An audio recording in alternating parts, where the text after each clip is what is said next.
PMY গৃহৰ বাবে জীৱিকা সখিয়ে দিয়া তালিকা নহব।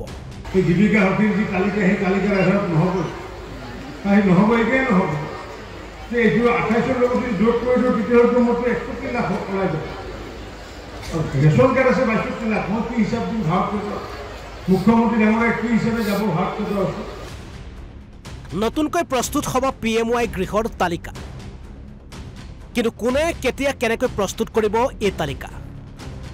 হয়, প্ৰধানমন্ত্ৰী আৱাস যোজনাৰ গৃহক লৈ মন্ত্ৰী ৰঞ্জিত দাসে কৰিছে বৃহৎ ঘোষণা। মন্ত্ৰীগৰাকীৰ মতে জীৱিকা সখীয়ে শৌচাগাৰ গৰু গোহালিৰ ঘৰকো মানুহৰ ঘৰ বুলি জিঅ'টেক কৰিছে।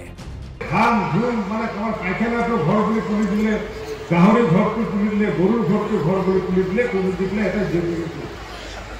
এই কাৰবাৰ নচলিব। কাৰণ কিয় মোদী ডাঙৰে হওক বা হিমন্ত বিশ্ব শৰ্মা ডাঙৰে হওক, চৰকাৰী পইচা সৎ প্ৰয়োগ হ'ব লাগিব। জীৱিকা সখীয়ে দিয়া 43 লাখ লোকৰ হিতাধিকাৰী দেখি এতিয়া মূৰ গৰম চৰকাৰৰ। জীৱিকা সখীবিলাকে চাৰ্ভে কৰাৰ পিছত তেওঁলোকে আকৌ আমাৰ বিহু দেখাই আছে। এতিয়া আমি ভাল ভাবি দিলোঁ জীৱিকা সখীক চাৰ্ভে কৰাৰ কাৰণে যে আমাৰ বিভাগৰ মানুহে হয়তো চাৰ্ভে কৰি টকা পইচা ক'ত খাব, কিন্তু দেখিলোঁ যে খাবিলাক কৰি বাজা বেছি হয়। জীৱিকা সখীবিলাকে কি কৰিলে, এনেকুৱাকৈ ক'লে যা য'ত কৈছে ধান ধুম জিঅ'টেক কৰিলে। আৰু কৰাৰ পিছত কি ওলালে 34 লাখ এখন মানুহৰ তালিকা দিলে। 34 লাখ মানুহৰ তালিকা দিলে, 34 লাখ তালিকা দিলে 34 লাখৰ। আৰু আগতে আমি দিলোঁ 28 লাখ। তাৰমানে আমাৰ যদি চাওঁ 34 লাখ ন 43 লাখ মানুহৰ এখন কাগজ দিলে। আৰু আগতে দিলোঁ আমি দিলোঁ 28 লাখ ভোট দিলোঁ। আৰু 28 লাখৰ লগত যদি 43 লাখ যদি আমাৰ যদি পূৰণ কৰোঁ তেতিয়াহ'লে হয় আমাৰ 61 লাখ। এইটো দেখি পেলাইতো আমাৰে মাথা নষ্ট হৈ গৈছে। এইখন যদি ভাৰত চৰকাৰক দেখাওঁ, আমি মোদী ডাঙৰক যদি দেখাওঁ, মোদী ডাঙৰে ক'ব যে অসমখন আগুৱাই গৈছে না পিছুৱাই গৈছে। কাৰণ আমাৰ গাঁও অঞ্চলত ৰেচন কাৰ্ড আছে 62 লাখ।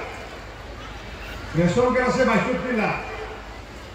তাৰমানে 1 লাখ মানুহে ঘৰ বান্ধিব পৰা কেপাচিটি আছে। বাকী চব ভিখাৰী, তাৰমানে বাকী চব কেপাচিটি নাই। তাৰমানে এইটো যিটো ডাটা চৰকাৰে নতুনকৈ প্ৰস্তুত কৰিব তালিকা। হিতাধিকাৰী নিৰ্বাচনৰ বাবে অনুষ্ঠিত হ'ব গাঁও সভা। প্ৰকৃত হিতাধিকাৰী বুলি পঞ্চায়তৰ সভাপতি সচিবে চহী কৰিব লাগিব। মই সেইকাৰণে আপোনালোকক আহ্বান জনাইছোঁ যে গাঁও সভা হ'ব। আৰু এই গাঁও সভাত সভাপতি আৰু পঞ্চায়তৰ স্বীকৃতি সচিবে চহী কৰি দিব লাগিব যে প্ৰকৃত অৰ্থত সেই গাঁওখনত কিমান ঘৰ মানুহে কেঁচা ঘৰ আছে বা ঘৰ পোৱা। এই জীৱিকা সখীৰ যি তালিকা সেই তালিকাৰ আধাৰত নহ'ব। গাঁও সভাত পঞ্চায়তৰ সভাপতি সচিবে হিতাধিকাৰী বাছনি কৰি দিয়াৰ পাছত ভেৰিফিকেশ্যনৰ বাবে নতুন হিতাধিকাৰীৰ ঘৰে ঘৰে যাব বিভাগীয় লোক। অনিয়ম হ'লে পঞ্চায়তৰ সভাপতি সচিব চাকৰি যোৱাৰ লগতে যাব জেললৈ। গতিকে আগন্তুক দিনত মই আজি সভাৰ জৰিয়তে আহ্বান জনাইছোঁ, সমগ্ৰ অসমক আহ্বান জনাইছোঁ যে গাঁও সভাৰ প্ৰকৃত তালিকা যাতে আপোনালোকে প্ৰস্তুত কৰে। গাঁও সভাৰ পঞ্চায়তৰ প্ৰেচিডেণ্টসকলে আৰু ৰাইজে যাতে প্ৰকৃত তালিকা প্ৰস্তুত কৰক। আৰু এই প্ৰকৃত তালিকা আমি পঞ্চায়তৰ প্ৰেচিডেণ্ট আৰু ছেক্ৰেটাৰী চহী কৰি দিব লাগিব।